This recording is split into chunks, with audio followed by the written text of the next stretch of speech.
Good morning, afternoon, or evening, wherever you are, and welcome to another highly illogical podcast here on NerdTube. Tonight, I am joined by some lovely Trekkies, and we're going to talk about the best allegorical episodes in Trek. Before we get into the meat and potatoes of it, I'm going to introduce my co-host. Immediately to my right is Zam. How are you, sir? I'm fine, thank you. How are you? I'm doing great. Cousin Cheeto, who is spamming stuff out. How are you doing, boss? Doing good. Setting course for Spam City. Excellent. Lord Donkey, how are you, sir? Oh, pretty good. How about you? Doing great. And then our special guest is Steve Harry Harris from Harris Film Productions. How are you, sir? Very well, thank you. Thanks for having me. Oh, thanks for being here, boss. So, yeah, like I said, we're talking the best allegorical episodes in Trek. And just, if you don't know, I brought up the Oxford Languages definition, and it's a story, poem, or picture that can be interpreted to reveal a hidden meaning. So, that applies to a lot of episodes of Trek. So, there's no way we'll be able to get to them all in an hour, but we should be able to cover a pretty wide breadth. But we just want to hit the high notes, of course. So, Zam, do you want to lead us off? Well, let's Or do we want to go chronologically? I'm happy to start off. I've also looked at allegorical as a way of just basically talking about what's the moral thing to do, and I think it goes way back. We're going to start off with the original series, the infamous episode of when Kirk and Spock go back in time. I think back into the 60s, and they meet a very young Joan Collins, and they realize that she has to die in order for Hitler not to win the Second World War, which is amazing how even though she has nothing to do with Hitler, her living somehow will make that happen. And it's what you do because she herself is an innocent person. She's not guilty of any atrocities whatsoever. But if she doesn't die, and because of the interference in the timeline, that's a possibility. If she doesn't die, then all hell will break loose, and it'll probably be the end of the Federation as well, because they obviously let the Nazis win. So it was one of the earliest episodes regarding that hidden meaning as well, of what to do, what's the right thing to do, and knowing in a way that to do the right thing, you have to do possibly the wrong thing, and let somebody die, even though you can prevent it. And I thought that was a fantastic episode and one of the best early Star Trek episodes of all time, in my opinion, and really set the way regarding how we look at sci-fi and moral objectives and things like that. It was a great episode. It was, and it set the stage for so many moral quandary episodes that followed as well.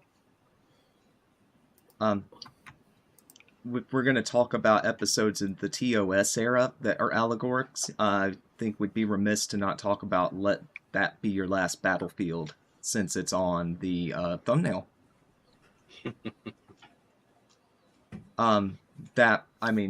That's the one, of course, where the two men of opposite races hate each other and whatnot. Right. And yeah, I saw a meme this week where Kirk is saying, "Wait a minute, don't you people have mirrors on your planet?"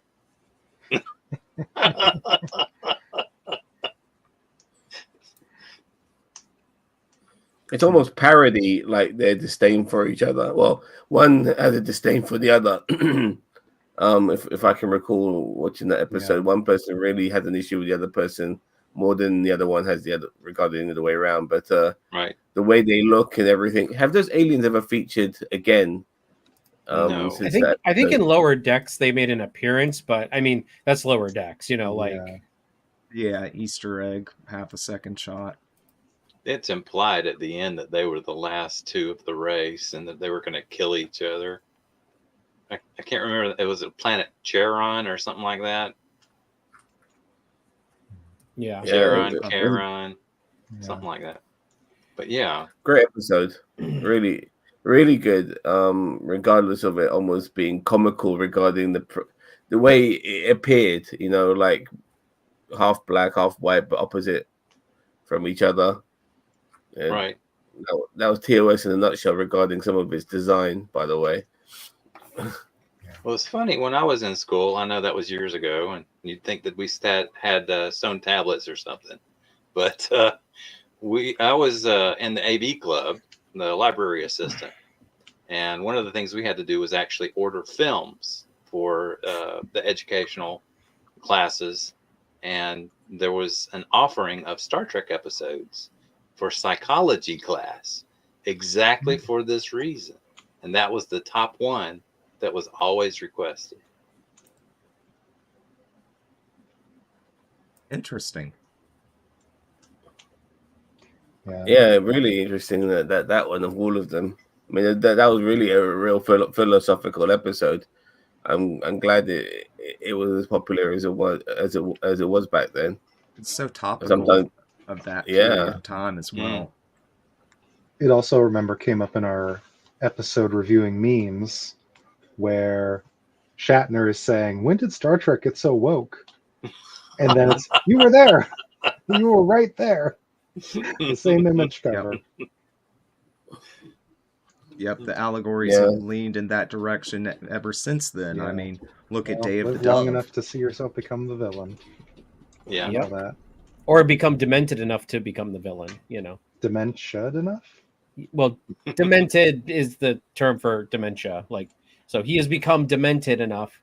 Kind of like Joe Biden, not getting political, but I'm just saying, like, that is like an on-screen version of like dementia happening in real time. You know, like, that was pretty bad. Again, not getting political, just saying that is like the most common thing in recent history, pop on culture. both sides. Huh? We have senility on both sides. Yes. Yes. Well, Kirk had his own senility in that one episode where they were all aging fast. Remember, he was sitting in the chair and losing it, nodding off. Yeah, that's right. Is it my turn? Yes, sir. What's your go for it? pick? So I have two episodes, but they're kind of along the same theme. One is very blatant, the other one is not. But mine. Some of my favorite episodes are based on PTSD and how we deal with it. It's Only a Paper Moon from Deep Space Nine, which is the one where Nog deals with the trauma of war and losing his leg. That's the obvious one. Like, that one is blatant.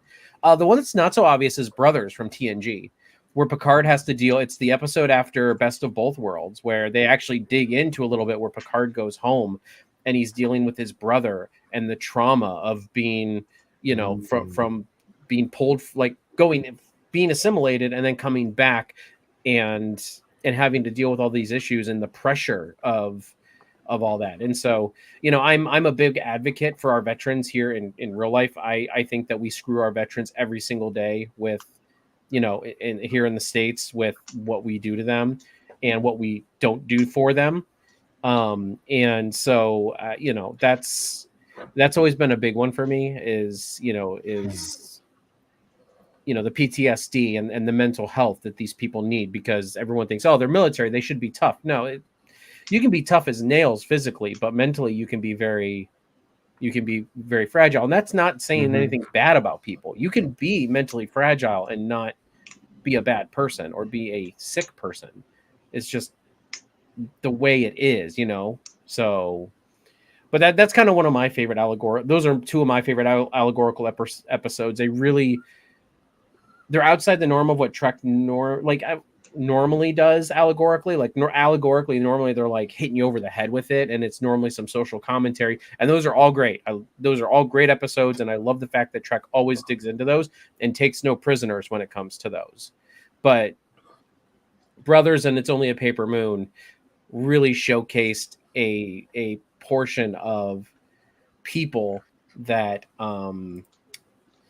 that are always overlooked because they're, because they're veterans, or because it's just mental illness, or oh, it's just all in their head. And I just, that's all the stuff that just really gets to me when we discount people like that. And so those are two of my favorites. I've got some other favorites, but I will share the room. It's funny, the new Trek, it seems like, especially Discovery, was very open and forward with mental health discussions. Mm-hmm. So when I was thinking of allegorical episodes, not very much new Trek came to mind. But your comment, made me think of how Discovery kind of hits you over the head with mental health. Well, I mean, Dr. Colbert was there as the counselor. I guess, we had Deanna on the TNG. But, oh yes, God, I'm sorry for interrupting. Daniel Vance, the wounded, when O'Brien helps capture his old captain for killing the Cardassians. The other one, what's the other O'Brien episode? I don't have the name right in front of me. The one where he basically almost commits suicide. That's another one. That's another mental health episode. Is that the one where he gets the mindset of somebody who's been in jail for 10 years or something like that? Yeah. O'Brien. Yeah, it's a good allegory on, and he didn't even do it. Like, right. He just relived. He just lived it in his mind. Well, no, he didn't even do. I don't even think he did the crime. Really, Hard Time. Yeah, that might have been it. Hold on, I can't believe I forgot that one. That's also one of my favorite episodes of. I mean, that last scene in the cargo bay with Bashir, that was like that was right there where their friendship was solidified. You know what I mean? Like, so good. Yeah, no doubt. Hard time. Really like good acting by Cole Meany as well, because he's had good performances before, but he really had to show his range with that episode. Yeah, he's so good. Down. Also, Daniel Vance, if you want, you can drop any allegorical episodes you love in the comments. We'd love to hear what your favorite allegorical episodes of Trek are. It's kind of an open format, so I mean, we can kind of talk about whatever episodes we want. Currently, we're kind of going around the room though and talking about our favorites. Yeah. So I'll pass it on to Adam, or I'm sorry, Lord Donkey. Lord Donkey. Thinking about this, the thing I was drawn to most is not an episode. It's the undiscovered country. We have the fall of the Soviet Union as the allegory, which I just looked up the dates to be sure. Undiscovered country was released on December 6th, 91. So, obviously planned much earlier than that. And the Soviet Union fell December 26th, 1991. Right. So effective 1 January the next year. Yes. Yeah. So, I mean, some foresight there. We have Kirk struggling to be sent out at one last mission before retirement to help the Klingons. They're our enemy. And let them die. Let them die. Kirk's kind of racist towards them. He's racist a little bit. Very racist towards them. Beyond belief, man. He had no love for which Klingons. I read I Am Spock earlier this year, and he talks about that movie and the planning for it, and how I'm pretty sure he said Leonard Nimoy, that is, that Gene wasn't happy with the plot. He wasn't involved with it at this point because he was all TNG at this time, because in our future utopia we're not supposed to have racist people. So why is Kirk racist? Well, they killed his son. Come on, Gene. We've talked, actually. I think me and you, Zam, we have talked at length about Gene Roddenberry in the past. Not that he was a bad person at all, but he was nowhere near a perfect person. Like like his dream for the future was not entirely, like, even if you have this utopian future, not everything's going to be perfect. I mean, I don't blame Kirk for being mad, because a Klingon did kill his son. Now, should he blame all Klingons for that? No. But holding some resentment in that case, it's understandable but not justified. You know what I mean? Mhm. Like, They you were know, like, also the enemy as well, weren't they? They were like battling the Klingon generally as a Oh, they were at war as for an 70 years. organization. yeah, but they So weren't really at war for a long time. Like the last Klingon war was actually in, I think it was 10 Oh, they years were considered prior enemies. to, I think it was like disco time, Yeah, which they were which in a was the cold war last. with the Klingons. We don't talk about those Klingons. Unless you Well, count the Organian situation. There was a battle. those are skirmishes though. That's not Yeah, technically not all an out actual war. war. Yeah, you're right. So that's what I mean. Like, yeah, of course there's It's more skirmishes of a with the Cold Klingons. War. Yeah. Yeah. Yeah. But yeah. Before we go over to here, Roy Ivy says a private little war, which that's another good one. Speaking of Klingons, Hmm. you know, where they were army natives, not exactly. Again, Gene Roddenberry, not exactly the greatest in his delivery of some of these allegories, but you know, I mean, kind of see where he was going with it. I always looked at the Klingons as like Mongolians. That was my depiction of them to a degree, like Genghis Khan and that sort of vibe. You know, with the way they looked and everything. I can That see that. yeah, a warrior culture, so to speak, as well. And Yep. they like, yeah, But no, so yeah, I was drawn to the undiscovered country. Also, it's funny that, well, not funny. It's you know, this was created as an allegory for the fall of the Soviet Union and the tensions at the time, and now it's feels very relevant again as tensions rise globally with the wars happening and tension with Russia now with the U.S. So Mhm. still, Oh yeah, it's the it's past great to see 5 how years. how many Yeah. allegorical episodes still feel very relevant.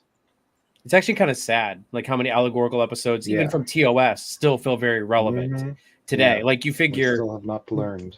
yeah, there were episodes in 1966 and 1967 and 8 that are so relevant today. Maybe Sure. different in a little bit, but not Yeah. as, but Quite still very the relevant. same, but just without tangenting too much. Like I watched the other day. It was on YouTube, and I think I posted the link around the movie They Live with Roddy Piper, and I was watching it again. It made me realize still how relevant that movie is. More relevant Yes. today than Than it I was can imagine, then. especially obviously it's about aliens taking over the world, but they are hiding among us in plain sight. But what was more what grounded, so not what felt more recognizable to today's world is how people on our side who are very influential are willing to sell out to those aliens if it means them having a cushy life and earning a bit of money. And in this case, obviously, we have people in our parts of the world who are happy to sell out to foreign powers and because they're influential and basically feed us a false narrative if it means them getting paid by those foreign powers, and that's been uncovered recently with a lot of Russian money going into certain influencers within the states who didn't realize that they were paid by Russian money, and now these people are like to consider themselves to be the victim as well, ironically. But yeah. Anyway, sorry for that tangent. I do apologize. all good. Seems That's what relevant. we're here for. Yeah. Daniel, we'll come back Oh, to yeah. your episode here in a second, but Steve, any allegorical episodes we haven't mentioned yet stick out to you? Well, that are while your we're favorite? talking about the communists, you got the Yangs and the Coms on Omega Glory, and TOS. Omega Glory is one of the starships had a problem, and they started interfering with the locals, supplying them weapons, just like the other episode you were talking about. But it ended up that if you beam down, you've got the disease. You've got some, biological weapon that was used back 200 years ago, still in the atmosphere, is going to kill you. You can't beam back. We beamed people back to our ship and they all died. So you have to stay here for the rest of your life. Just live with it. And now you got to pick a side. Okay. Well, so you picked the comms because they have the medicine. Is that it? Apparently. So, Captain Tracy's over here in the comm camp, and Kirk is leaning towards the Yang camp and discovers that they were apparently either a parallel world development with their own United States flag and Constitution, or these were actually people that had colonized the planet years ago, and everybody forgot they left. So it's kind of like the lost city of Roanoke or something all over again. With you've got the white folks that are allied with some of the natives, and then the other natives all gang up on you, and everybody just forgets that you were even there. I'll be honest with you, Steve. I'm struggling to remember that episode, but your explanation of it is perfectly sound, and I need to rewatch that episode just to remind myself about it. Well, it's a big thing because it becomes patriotic at the end when Kirk discovers they have the Declaration of Independence, they have the Constitution, they have the American flag. America! He has to teach those people that the Constitution is for all people, Yangs and Coms. See, that was the big deal. And they're like, what? No, their way of life is the exact opposite. No, if it doesn't count for them, then it doesn't count for you either. It protects everybody. Everybody is under this rule, this religion that they had adopted. So just like the UK. The UK is under the United States banner. And what you mentioned, though, Steve, just reminded me of several episodes. I think especially during the TNG era as well, where the Enterprise will be put in a position where they can't really interfere or have any influence. And then they do, because that's how they do. But often they're not supposed to, but they always do. At the end of the day, like that one episode where these people feel like this. They're ill, but they're not really ill. They become drug addicts. They're no longer sick, and this other alien race is selling them the resource, knowing that they can make money out of them, even though those people just need to get over their withdrawal, and they don't need the drug anymore. I think it ended with Picard doing the hard knock sort of thing by denying those people the very drugs that they need to suppress their withdrawal and just make them go cold turkey. It was really good. It was the right thing to do, but it was a hard thing to do as well. I'm not sure if you remember what I'm on about. That particular I know what you're talking about. Yeah, that was a good TNG episode. And there was a lot of episodes like that, between factions. There's that one. I don't even know. There's one episode as well where I can't even remember now what period it was. It was just the one where these two factions were at war, but they weren't destroying, they weren't killing it. They were playing like a glorified version of Battleship. Yeah, I know which one you're talking. The one where they put them in the transporter pods and disintegrate them. Taste of Armageddon. Yeah, I was gonna say it's something TOS. I know TOS. Was that TOS? Yeah, that is TOS. Taste of Armageddon. Kirk's like, what? You just march into these death booths? Yep. They don't drop any bombs, but they use an algorithm to figure out who would have died. Right. And then those people just have to go and cease to exist. And oh, by the way, your ship was hit, so everybody has to beam down into our booth. Yeah, right. I love how they always try to rope the ship into it too. Who needs the Infinity Stones? Thanos could have just done that. Yeah, right. One of the ones that always stuck out to me, and I had the Outcast from excellent. From TNG. That's on the list. The episode where it's the trans acceptance allegory. Yeah, it was the third gender, right? It was the third gender or non-gender. They were non-gendered. But they wanted to identify as female, and that wasn't allowed by the culture. Yep. Yeah. This was TNG. I know what episode you're talking about in Enterprise. It's similar, but no, this is the one where Riker. Riker Go ahead. get with anyone. That person was gender neutral, but they wanted to be female at the end of the day. I remember now. Yeah. Yeah. And it was a commentary Oh on. yeah, it was third gender. It was a third gender. Yes, it And took Rocky the had the third hot gender to bra. have children. Well, I But think that that's was the in- Enterprise that's the episode. co-gender. Enterprise one. Was Yeah, it that's Yeah. co-gender, the Enterprise episode. Oh, okay. One of the few episodes prior to the newer Trek shows where they made any reference to LGBT issues directly. So I do have a quick. What do you guys think about? And this is open question here. What do you think about the Dax thing? Because everybody rallies by, and I don't have a problem with the Dax and the LGBTQ that she represents, but like, do you feel like it was a kind of a half-ass attempt or It was do an you feel allegory. like it was or do you think it was kind of a vessel to get it through the Censors. censors? yeah, Yes, Is that the one that's where exactly Dax what it has was. I think I agree with that. she's Yeah, an it old was the flame latter. who's a woman when Dax was a man. Yes, Right. I believe so. I believe Yeah. Dax was the man. Because It they wasn't brush it Curzon. off Curzon. at the very beginning, right? Yeah. They just, Yeah, Dax, they're gender my old fluid. friend, If you think about it, and that's provided us with a long-standing great meme of, see, if a Klingon can get gender acceptance, then why can't everyone else? The He Starship just Memer immediately Prize. switches names. I love that. He goes, Yeah, it occurs with my old it's friend. He Jadzia goes, now. Jadzia, my old friend.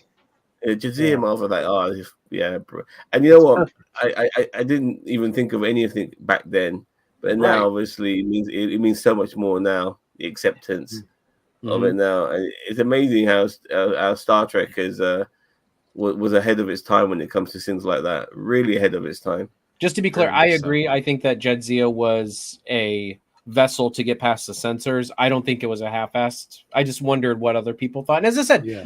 I don't think you're wrong on either end, because someone could look at it Yeah. as like a half-assed way of trying to do inclusion, and representation. But at the same time, I don't think that's what they were going for. I think they were looking for it to be like a vessel to get past the censors, because the way that just the trill and all this was set up. Okay, and I'll go a little bit off topic just for a second, and bear with me. But you have to remember now, at this time, starting in the 60s when Star Trek started, the first Star Trek was filmed in 1964. Okay? Mhm. The Cage was filmed in 1964 to sell to the 1965 schedule, which didn't happen. That whole thing was full of allegory. They talked about, remember, he was being tortured in hell, and it's from a myth that you read once when you were a child. Wow, that was smack dab up against people right there, right? Mhm. Okay, but then all these other things that happened, they were fantasy. Well, it's okay. It's a science fiction show. See, it's okay. It's the same thing with any of this gender fluid stuff. They're aliens. It's okay. Mhm. They're not humans. It's, you can't think of them as humans. It's okay. Seriously, it's the same thing happened with I can't think of the name of the movie, Rocky Horror Picture Show. Okay, it's not Star Trek, Favorite. but Rocky Horror Picture Show. You find out at the end of this whole thing, you're like, man, this is a drug trip, and they're aliens. they're aliens. They're mansions of spaceship. Hold on. With that, we've got the wonderful scene or picture of the Enterprise cast as the Rocky Horror. Horror. Mhm. Yeah. I know the guy who played Scott Trip Bakula's was legs never looked better. was it Bakula or was it I think Trip's he was actor? Frankenfurter, wasn't he? It was Bakula's Enterprise. I'll look. Frankenfurter, Let me look. Oh, okay. Yeah. and Trip was Rocky. That's funny. Uh, But that's how they got by with it, though, through the censors. Is hey, censor, it's okay. They're aliens. Yeah. Hey, they're aliens, or hey, it's It's a a dream. It was fantasy. all it's an Yeah. it's an imaginary trip, It didn't really Oh, yeah. happen. which is in my opinion, that's actually, I feel like that's more of a cop out Kind of. than the aliens one. But again, I get it. Back then, it took a lot to get past the censors of what was acceptable. Right. So I just want to bring up Daniel Vance's comment from a while ago. He says, one has to mention The High Ground, one of the only episodes to not be shown by the BBC. Is that the episode that talks about... That's not the Irish unification one, is it? The one they talk about... I can't remember. That might be it. Let me look. No, I mean, Was it TNG? that might Yeah, be an it's episode I TNG. might have to watch if it hasn't been shown by the BBC. But it means it might be an episode I might never have seen. Everything of Star Trek I've ever watched has been on television. I'm trying to figure out why it wasn't shown. I'm trying to read here why it wasn't put on the BBC. Northern Ireland issues, huh? I'm totally unaware of this. I really am. It's about terrorism. So Be surprised. There you go. Yeah. this episode was cut from first run transmission in the UK and the Republic of Ireland due to reference. Oh, it is of the reunification of Ireland being achieved through terrorism. So, yeah. So That's where Data and Picard had a discussion about terrorism being a valid means to an end for political change. yeah. Well, you know how it is though. Like one man's terrorism is another man's freedom fighter. Well, and I mean, DS9 had a lot of that. Like there were several Kira Nerys episodes in DS9 that really talked about both sides of terrorism. And again, I don't think that terrorism is a good thing. But like Zam said, one man's terrorist is another person's freedom fighter. Yeah. I mean, like look at again, it's fictional, but look at the Bajorans versus the Cardassians. Were the Bajorans justified in taking Cardassian lives for their liberation? Because obviously the Cardassians were oppressing the Bajorans. It's not like they were under occupation. They weren't like, what's the word I'm looking for? Like integrated into their civilization. Right. Like you did not have a choice. Like you worked the mines, they strip mine their planet. And Yeah. The so Cardassians were colonizers. Yeah, exactly. Mm-hmm.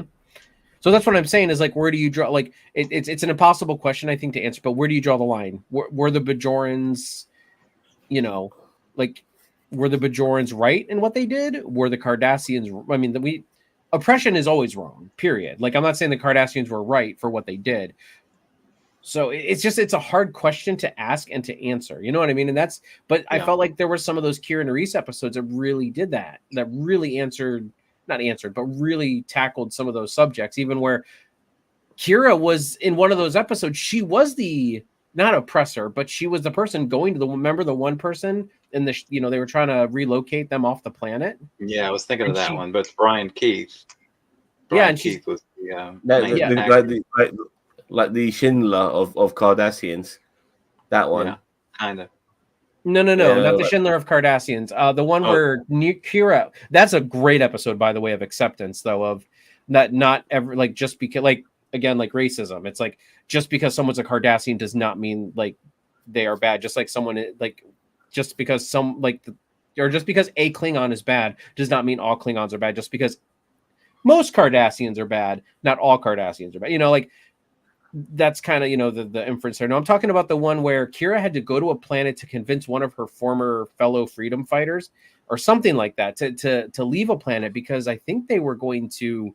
The Cardassians were taking it back. Yeah, it was a mentor, one of her mentors. Yeah. And built all this stuff, and he's like, "I built this with my hands," and she helped him rebuild whatever he was doing to his house, and then tried to convince him to leave. Well, no, I think she started breaking things and packing things for him, and she started that way. Yeah, that's what we like to call relocation. Mm-hmm. I do recommend if anyone ever gets a chance to watch the movie Valkyrie, because I mentioned the Schindler of Cardassians. That film is about Nazis who despised Hitler, who only became Nazis because Hitler took over Germany, so all German citizens ended up being Right, they involved were in the Nazi Germans. army. That's it. But they were Is that with Germans. Tom Cruise? Or are you talking about a So different they're one? talking with Tom Cruise. Yeah. Tommy Cruise. I've Yeah, never. and it's really good because they were trying to assassinate Hitler, but they just didn't like what was going on with the country, the direction they went. They didn't want to be part of any of this, And I'm Wow. sure there's a lot of people who are involved in oppressive regimes who don't like the fact that their country are being the oppressors, yeah. Talk about being relevant in today's day with Valkyrie reference there. People trying to assassinate leaders, because they don't of their own leaders because they don't like them. Yeah, and it happens to be people who are in the same party as those leaders as well, ironically. Hello, K70, K70. Welcome to the stream. We are talking about allegorical Star Trek episodes. It's kind of an open forum. Bring up whatever episodes you want. I can look up whatever episodes if we are having a trouble remembering, because there's a lot of Trek out there. I brought up an episode in the group chat earlier regarding that episode of Enterprise, where their ship was kind of stranded, and I think I spoke to you briefly about it as well, Steve, where they had their warp core stolen. I mean, I'm just paraphrasing. Oh, Star Trek Enterprise, yeah. And the Enterprise had their warp core stolen, and they came across an alien ship, which was not as technologically sound as they were, but they also had a warp core which they could steal, and then obviously not be stranded in space anymore. Now that would leave that alien spacecraft, maybe take them 2-3 years to end up getting back home. They would eventually get back home, but it will also mean that Enterprise will no longer be stranded in space. Well, they were. I think the main point of that though is that to get to the Xindi weapon. Yeah, they were on a time crunch to get to the Xindi, where doesn't justify it. I'm not saying that justify. I'm just saying that's the reasons why. But exactly, but the race, the alien race, which had their core stolen and had to take 3 years to get home, but they had to take this, they had to go slowly. They could probably never understand or appreciate what the Enterprise had to go through. Personally, if I was the Enterprise, I would try to figure out a way of, if they did steal it, to then make sure that they got the help they needed later on. Well, I think they left them with. Didn't they leave them with tons of supplies and stuff? Yeah. Yes, they did. Yeah. And I mean, that's again. I don't think they were unwilling. So it's like I don't think it was justified. I think honestly that is kind of one of the things of season 3. Like there should have been a point maybe in season 4, early on in season 4, where they went back and found that race and settled this issue. I think that would have been a good episode where it's like, listen, we wronged you and we are back and we don't expect you to forgive us, but we're here to make amends, but we are also not going to sit here and say we wouldn't do it again because we saved our planet because of it. You know what I mean? Like, I think there should have been follow-up to that episode. That's one of the episodes of Enterprise that frustrated me because it seemed like they never went back and handled it. Right.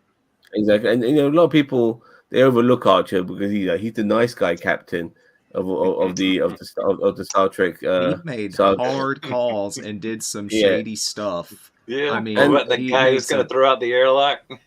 Yeah, that's like him and Janeway are kind of neck and neck for war criminal charges. I mean, especially in season 3. You saying Sisko's done his fair share as well? Oh yeah. But did Archer murder a crew member? But that's true too. But with Trip's double. Yeah. I mean, and then there's that's two a good bits. moral quandary one. Oh, so they're even. Similitude.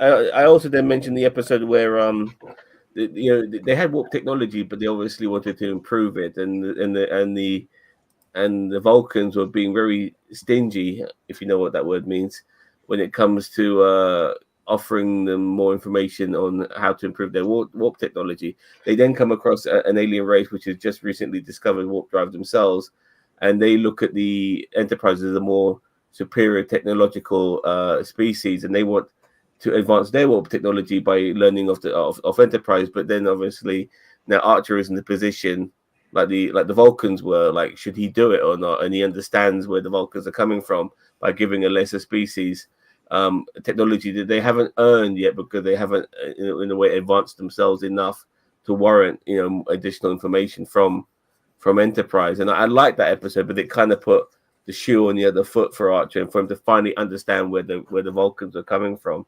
Yeah, I think that's one of the because that's more of a moral quandary episode more than an allegorical episode. But I mean, I see where you're going with it. But that's one of the topics on the list is moral quandary episodes, which is Damaged, and I don't think there's really anything allegorical about Damaged and the one episode you're talking about. But okay, Seven says yes. Please remember to like, share, and subscribe. Thank you. I'm not sure how it would be categorized in our discussion, but one of the episodes that was somewhat traumatizing as a kid was the Empath in Star Trek TOS. The landing party are basically captured by an alien race who wants to do tests on you, right?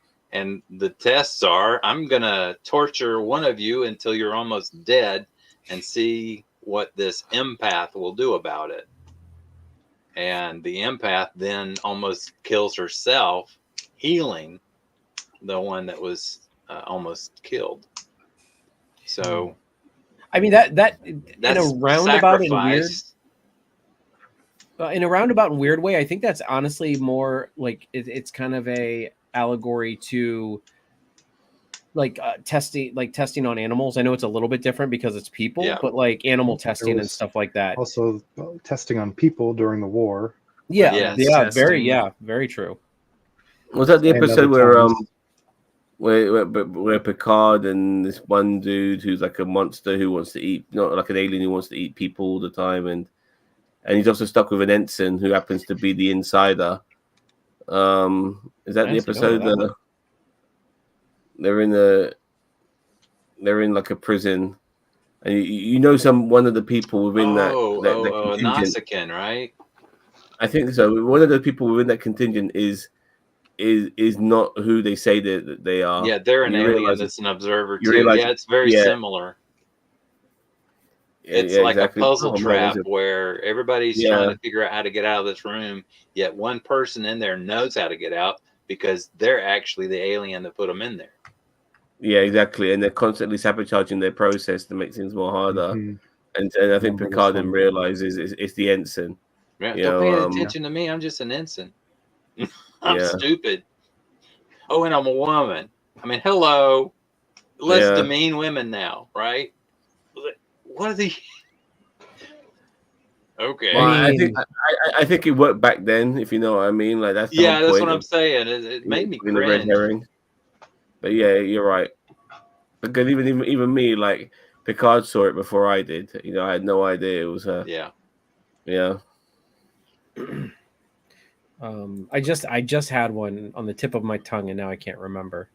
I'm sorry. I probably did that to you. No. You're fine. Do we want to talk about Past Tense from DS9?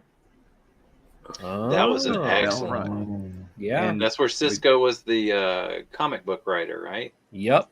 Yes. Or is that Past Tense? Is that the name of it? Yeah, Past Tense. Past Tense is the Bell Riots. Oh, Bell Riots. Okay. No, so what was it? Past what? Past Tense. No, what was the other one? Is that the one you're talking about? Or are you talking about where the Sisko's the writer? I'm talking about the Bell Riots one. About Bell Riots. Okay, that was an excellent comment. So I've got a comment here from 06 Mercury. I've been watching Star Trek, the original series, on local channels every night at 7. Would that be PM or AM, mate? I'd like to know. And it's a blast. And I was always a Star Wars kid. I'm a big fan of the older TV shows, and it's refreshing. Yes, it is, Val. Not that old. I'm sorry you were a Star Wars kid. I mean, that's pretty sad. But there's nothing wrong. You can be both. For being a Star Wars kid. As you get older, your tastes they mature. Yeah. You can like both and not have an issue with either. So they're two slightly different genres anyway. Star Trek is science fiction. Star Wars is science fantasy. There you go. Yep. Mhm. What is the name of the episode we were just talking about though? The Benny Hill episode. The Benny I'm not Hill certain, but episode? it's gonna bug you, isn't it? It is. It's bugging me now until I Well, figure they're like it out. running around really at high speed, chasing each other and shit. Not Benny. No, No, sir. No. What was his name? Benny. I can't remember, but they were all comic book writers. Yeah, Instead of yeah, being they on were the all bridge with like Deep story Space writers Nine. in the newspaper. Far Beyond the Stars, I think. That's it. Yeah. think that is Benny it. Russell, not Benny Hill. Benny Russell is his Russell. name. Benny Hill. Hmm. Yeah, right. But that is one of the greatest episodes. I don't know if it's an allegory. I mean, it's kind of an allegory Yeah, for It is. for It's- racism in the Yeah. in the what 60s, 50s. 50s. So I'd buy that for $1. Yeah. although fun fact, off topic a little bit, but fun fact, did you guys know that in the original script for the final episode of Deep Space Nine, Burr wanted to Steve what's his name? Bear. Bayer, yeah. He wanted to end DS9 with it being like all a fiction of Benny Russell. Oh, please. Wow. Well, You they guys did- didn't they know that? did- Oh yeah, they talked about You that. wanted to Twin Peaks it, Yeah. Don't do basically. that. It was but here's my thing is like you had him interacting with like Picard, and Voyager had interactions on DS9 too, and it's like it made no sense, and that's why they vetoed it. But yeah, Well, the writer they of the did it. the writers of the final episode, which I think it was Bear. I think it was he who Stephen wanted Ira to do, Bear. yeah, Stephen Ira Bear Right. wanted to make it a whole. All of it was Benny Russell's thing. Like it was all Benny Russell's writing, Wow. and I'm like that makes no sense. Like that makes absolutely Well, no they sense. just they took that concept and they put it for Enterprise instead, didn't they? Pretty much. Sort of with the holodeck. Yeah, with the final episode. It's not that it didn't happen, but it was so long ago. We've got to revisit Well, a lot of it. people say it's more of a dramatized interpretation of the events that happened, Right. which I never just okay. Now we're off topic, but I never minded that Trip died. I just felt like the cast and the show was like I didn't mind the show ending at the birth of the Federation. I felt like that was kind of the trajectory that they were always on. I didn't even mind that Trip died because he sacrificed himself so that the Federation could be born. But, I always thought that the way that they just shoehorned Riker and Troy in and it being a part of another TNG episode, that's the part that really got to me where I was like, no, I know. Yeah, that was cheating. Have some respect for the show that you're writing for. Yeah. Yeah. Like, they did as I said, Enterprise dirty. Honestly, Trip going out in a blaze of glory like that to save everybody, I feel like tracks for him. Spoilers. Yeah. Yeah. Well, it didn't have you not seen the end of Enterprise? I've seen that, yeah, the Riker part, but no, Oh. I'm a little light on the DS9 and Enterprise still. So I think apart from Voyager, like there's one major character has pretty much died in every series, hasn't they? Like Dax, Spock went out Tasha. to Spock. Well, no, I'm thinking more like Spock. Obviously, in Star Trek 2, you had Data at the end of Nemesis. Tasha Yar yeah. in TNG season 1. Yeah, Yeah. but she was half a season, and considering he had Data who established himself for 7 seasons in the movie, and then obviously you had Cisco at the end of DS9. And He didn't die, but I get what you're no, saying. but yeah, He transcended with the koalas. Right. Yes. yeah, Transcended and, over Are to the the koalas the Stargate. prophets of the? Yeah, and I think having a major character die in Enterprise, even though and having a fan favorite as well, that's why it hits so hard, and that's why you go on about it now and again, which I don't blame you because it was one of your favorites. Yeah, it's Trek. But as I said, I didn't mind the sacrifice. That wasn't the problem I had with it. It was just as I said, the episode itself just had. I was shocked, by the way, when he died. I was like, no, I can't believe they're killing him off. It's the last episode. In the last episode, no one's safe. Yeah, But but that episode just yeah. fizzled. You know, Um, it was building up to something great, including the Romulan War. Oh yeah, And no, yeah. then Season all of a season sudden, 5. see ya, we're done. Now let's go do something on the Enterprise D. Like, what? Well, yeah, but the thing is that we're killing him off is that there is no way of like reprising that character for anything else in the future. Like he's done. Like you lose there are all the ways of maybe potential. yeah, like there was a at one point there was a story circling around where all the captains of the show of all the shows would be Kirk and Picard and Janeway and Archer were going to be going on some grand quest together to get Cisco back from the fucking void. Well, I think You that know? wasn't that by the way, howdy, William Wells. Wasn't that that was a legend, or not a legend? That's Star Wars. Well, Like an extent, like that was a book, wasn't it? I thought it was a book. I don't know exactly what it was, but there was like these Star Trek conventions where they had all 5 of these captains on there and they spoke about it. And yeah, that would have been great if they pulled that off. That would have been so fucking great. But it would have been harder to pull off if they killed off Archer at the end of Enterprise, if you know what I mean. Yeah. So, but I think didn't they establish him as the first United Federation of Planets president? President, yes. Yeah, I think they established him as the first president. So I don't think he couldn't have died there. yeah, no doubt. But yeah, but by killing off Trip, unless you go back in time and pick him up from a different period and de-age No, the everybody guy says that his death was faked and he was or he was cloned and now he's with Right. Section 31 or some nonsense like that. Yeah. Like people are just doing whatever they can to justify it. yeah, and the copium. Copium is real. Yeah. I mean, there's so many. Like, I mean, Tons. I mean, you've got Detained. If we're talking about Enterprise, we could talk about Detained, the one where they're in, the Guantanamo Bay allegory. Mm-hmm. yeah, Where they're, yeah. I mean, all of season 3 of Enterprise is about Islamophobia and the war on terror. Mm-hmm. Well, yeah, because that was what 2003. Season 3 was it debuted in 2001, right? Yeah. So 2003 would have been season 3, I believe. Maybe 2004. So yeah, that was fresh off of 9/11. Right. And I mean, Oh, wow. you know what? I loved it. I loved season 3 of Enterprise. I mean, I think it lasted a little longer than it should have. If honestly, if I was being honest, I think it could have been like a 15 episode season, and they could have told it. Progressed. Yeah. Yeah, That they stuff still. with the Expanse was a little bit of overkill. It drug on. Yeah. And I mean, then the whole, what was it, the temporal Cold War and all that, and then I just that is the temporal Cold War is an allegory in and of itself. Earth really got fucked in the Enterprise series, isn't it?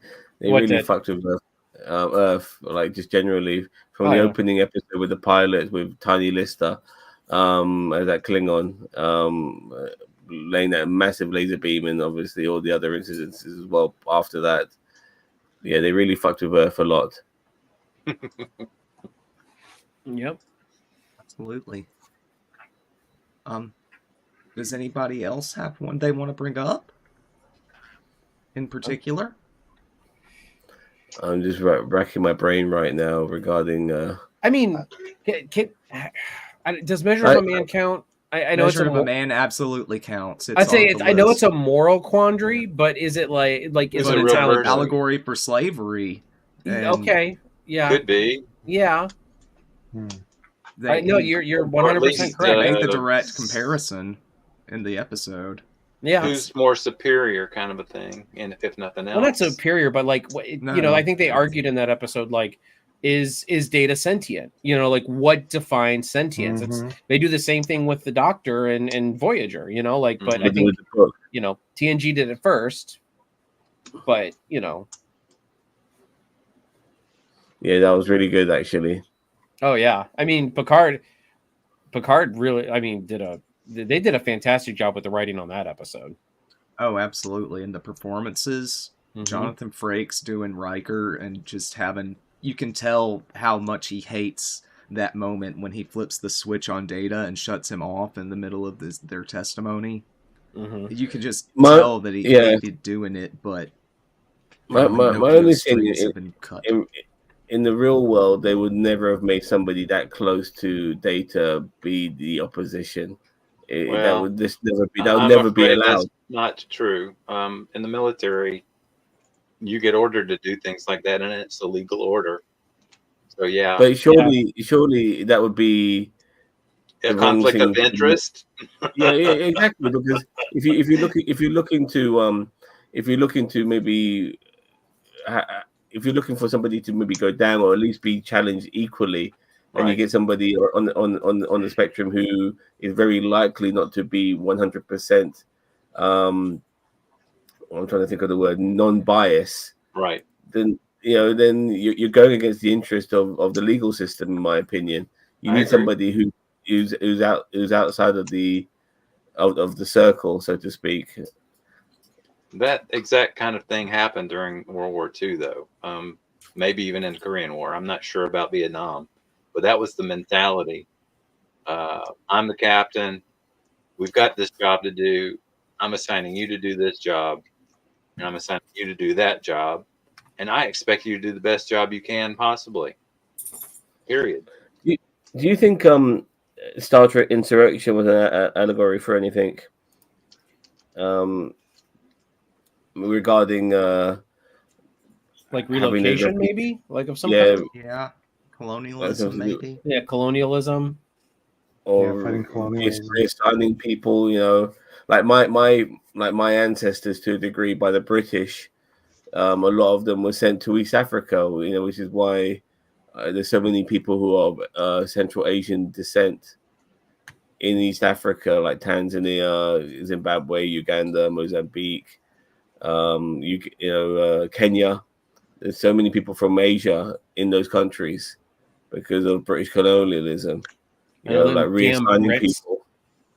Yeah, well, a lot of you guys are in America because of that as well. Yeah, That's true. I've got on my dad's side, I've got British and French and some other mutt, Euro mutt. My mom's side is very German Hungarian. So I mean, it's. Yeah. William Wells says, "I'm surprised that they didn't do more episodes with Data and his mother. They should do a short Trek. I think it's a little after the point to do a short. I can't They remember. should- It's a cool should- idea. Yeah. If nothing else, they could do an animated one, William. Yeah, or bring what's his name back, Fred. Bring Fred back and have him play Data. Fred. I liked Fred. Bring Fred back. He can now play. I mean, he looked a lot like younger Brent Spiner. I mean, you could tell it was somebody else, but honestly, he looked the part really well as a synth. As a soon synth. So. Yeah. I was just about to bring one up. Oh, so one of the allegories, it's not really controversial, but God, what was the name of it? I just had it a minute ago. I'm so bad with names. God damn it. Balance of Terror with the Oh, I mean, it's not like yeah. really controversial, but it's definitely an allegory of, like submarine warfare. Right. oh yeah, it was definitely the Cold War. Yeah. I think it was in the making of Star Trek by Stephen Whitfield and Gene Roddenberry that they mentioned they had basically dusted off a movie script from a very famous movie at the time and created this Star Trek episode out of it. It's not like we're stealing, but it is based on this thing. Whereas you've got a surface ship that is searching for a submarine. And if you think about it, that's really what's going on there, because you got the one that can cloak.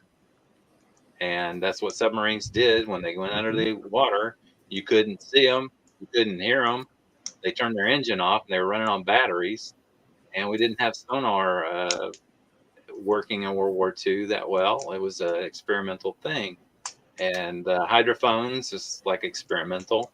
So how do you detect this submarine? You've got to look for a snorkel or bubbles of air, or just wait and estimate that it's still going at this speed in that direction. So yeah, it was definitely a submarine Mhm. warfare episode. Mm-hmm. But you think about it now. I've mentioned this before, is not here, but in other places. The best science fiction is a story that could happen anywhere and any time, Mm. right? You take your submarine warfare, put it in outer space. Outland, the movie Outland with Sean Connery. I love that film. Okay, you got drug Yeah. runners in a remote area, maybe an oil rig, right? And you've got Yeah, they're bring miners, aren't over they? to Yeah. the place. That's Outland. So that's the perfect thing about science fiction when you do it You right. You you can know what, dust Steve? off a gun smoke, you know, and put it on some planet and still They work. said regarding Outland, they said that film is part of the alien universe, but obviously set at a different period. Right. But I can see it. It has that sort of same environment. Talk about allegories. You have Star Trek allegories of shows like that are like Star Trek, like Sequest DSV Yes. for a start, which is very similar, and of course Orville. And at the same time, you have whole episodes or series that allegories of Indiana Jones, like the last season of Discovery. You know, where they're hunting for all these MacGuffins, and there's booby traps I miss everywhere, the and hunt for the attacking MacGuffin. aliens. Yeah, and all of that. It was very much like that, you know, especially the earlier episodes.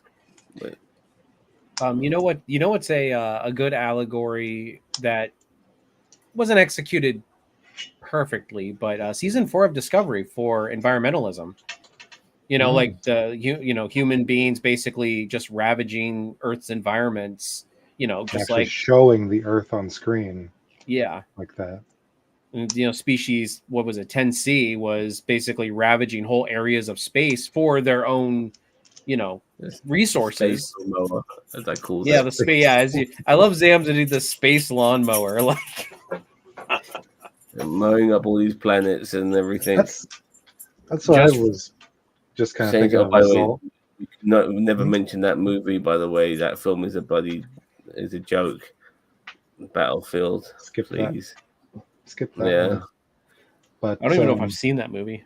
Oh, it's, trying to well, think it's of, terrible. of allegories from New Trek, like Discovery, Strange New Worlds, all that. But they just kind of beat you over the head with it. Yeah, I mean, but that's They're that's more- But didn't let that be your last Battlefield kind of beat it you over the head with it too? I mean, that's kind of been the way with it Yeah. since Yeah. the beginning. Oh, we mentioned Battlefield earlier regarding that episode where the aliens would bomb each other by playing Battlefield without bombing each other. Taste of Armageddon. Yeah. Yeah. But what about Prodigy? Okay, I know some people don't even consider Prodigy Star Trek. Prodigy starts out as an allegory for Star child Wars? labor, you know, Mm. child labor exploitation. You think about all of these alien kids are out there doing the bidding of the overlords or whatever. And it's just by chance that a group of them got together and decided to leave and had the means to do it. So Yeah. it's child trafficking and child exploitation. It may not be sexual trafficking, but it's still taking advantage of. taking advantage of innocent people who can't take care of themselves. I mean, there's But still you child Giving them sweatshop the crumbs workers. from your bread, you know, from your table or whatever. Yeah, that's a good Oh, one. here, I spilled my drink. You can look at that off the floor. That's really what was Yeah. going on in Prodigy. And I know that it seems a little harsh to put it that way, but if you really think about it, that's exactly what was going on. And the fact that they were able to carry that off in a way that it was still palatable for a Nickelodeon is fantastic. It started off like that.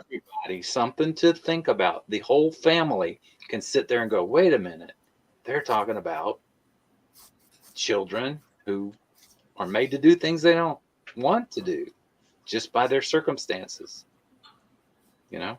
Well, it started off like that, Steve, but then it became an allegory for like a Steven Spielberg movies. You know, With all these kids going on some grand adventure and in That's space true and all of too. that. Have you ever saw that film with River Phoenix where he plays a nerd and he creates this sort of bubble that they can transport themselves into? Like he's able to create this bubble that they can go inside, and the bubble can float and they can go into space and stuff like that. It was a really, really good film. It's an 80s movie. It's really good. And Phoenix plays a nerd. River Phoenix does. I just can't remember the name of it. I know people know. I know some people in the comments must know what I'm on about. It's a very, very good film. I watched it as a kid. I can vaguely remember it though. Explorers, yeah, interesting. possibly. Yeah, I think so. They That realize they might can be create it. a bubble. That They can sounds create like this it. bubble, but the bubble, yeah, but they realize that they're in this bubble, but they can't breathe inside the bubble, so they bring oxygen tanks with them as well, so they can breathe Yeah. inside it. Yeah, it's a great film. It might, Yeah, that's if I it. watched it again, it might have dated. So I'm a bit concerned because sometimes when you go back to watch a film you haven't seen in decades, it's dated beyond belief. Was it Ethan Hawke in that as well? A young Ethan Hawke. I think Fair so. enough. Yeah. But I remember watching Ethan Hawke in Gattaca, and then next thing you know, I watched him in another movie. I thought, fuck me, he just aged just like that. Yeah. Yeah. Well, if we're out of allegory episodes, it's about that time we will wrap things up if nobody else has one. I want to thank you guys for joining me, Zam, Cheeto, Lord Donkey, and Steve from Harris Films Productions. Where can we find you, and what have you got going on at your channel? Oh, it's Harris Film Productions on the YouTube channel, and we've got a bunch of stuff going on. We're working on some podcasts, including film reviews, mostly Star Trek fan films. Harris Film Friends, where we interview people like Major Rage and Cheeto and Zam. Maybe even get Lord Donkey over there if you got a chance. Sure. You name it. We're working on a bunch of stuff. Of course, some films. Right now, we're trying to crank out our Christmas special. So be looking for that in November. And of course, we've got the other crossover films we're still doing that are in production. The crossover with Constar Universe and a couple of other independent films that we've been doing. So lots of stuff, Very irons cool. in the fire. It just takes time to get them out. Steve, I'm going to put a link to your channel down in the description once we're done here. On top of that, so I'll get that down there once we're done here. So if you're watching this on the rewind, there should be a link down below. Go over to Harris Productions and please subscribe. They do a great job over there. Thank you. By the way, Daniel Vance, regarding Joaquin Phoenix, until I saw an old trailer for Space Camp, I forgot he was the kid in Space Camp. Yeah, he was a proper pain in the ass as well. I didn't like him. I mean, he was a very annoying kid, but yeah, awesome. Also, in regards to things coming up here on our channel, we have and Daniel Vance actually shared the link for anyone watching who wants to. Oh, to go over thanks, there. man. Yeah, he's a big fan. Anyway, yes, we have Lord of the Rings tomorrow. Over the weekend, we are going to be doing a review of Mr. McMahon. I can't do it like D. Jose does it, but talking about the 5 or 6 episode limited series on Netflix. Highly recommend people watch that series. Whether you're a wrestling fan or not, watch it. It's great stuff. Yeah, they do a pretty good job. I'm 2 episodes in. I'm going to hopefully get through all 5 or 6 episodes by the time we talk on Saturday. And I think that's kind of it. I'm not going to talk about what we're going to talk about next week, because every time I say, hey, we're going to talk about this next week, it never happens. So I'm just going to just look for the upcoming stream thing, and you'll find out what it is. Or maybe I'll put it on the community tab on our channel, when I get the thumbnail done, because every time I predict something, it never works out. Stick with us, you'll find out. Yep, subscribe to the channel, because we're the greatest social media channel that you maybe kind of sort of heard of. Thank you all for joining.